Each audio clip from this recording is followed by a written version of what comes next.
Го оконча изборниот фронт во своја полза, но отвори нов во кривичниот суд. Не против обвинителот кој го товари за злоупотреба на над 700.000 евра општински пари, туку против медиумите. Рочиштето за предметот против градоначалникот на општина Карпош, Стефче Кимовски, се одложи. Родителите на адвокатот се болни од ковид, а тој е во самоизолација. Медиумите го следеа во судницата Јакимовски и надвор од неа, а тоа му пречеше.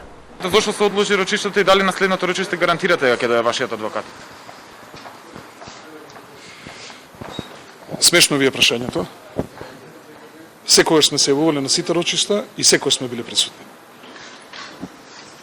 Освен првото, не му се допадна и второто прашање од новинарите. Јакимовски во одбрана наместо за предметот настапи со напад кон медиумите.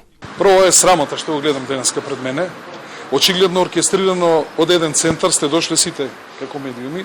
Јас ги почитувам медиумите, меѓутоа јас сум по овие врати повеќе од 2 години, а медиум досега не видов.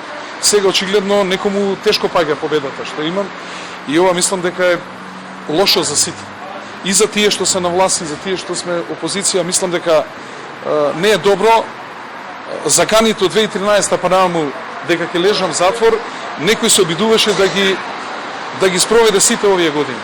Дека останува накажаното, тоа тој го потврди на социјалните мрежи, повторувајќи ги зборовите изречени пред судот, зачуден зошто рочиштата за него станале предмет на интерес на јавноста.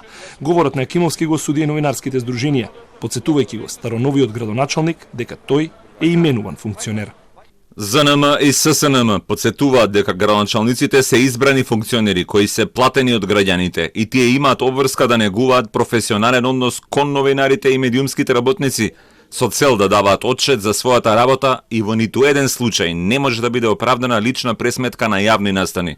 Јакимовски е во право дека повеќе од 2 години е дел од судски процес, а денешното рочиште е прво, откако судењето тргна од почеток. Претходниот судечки судија Горан Бошевски беше разрешен пошто процесот се врати на почеток.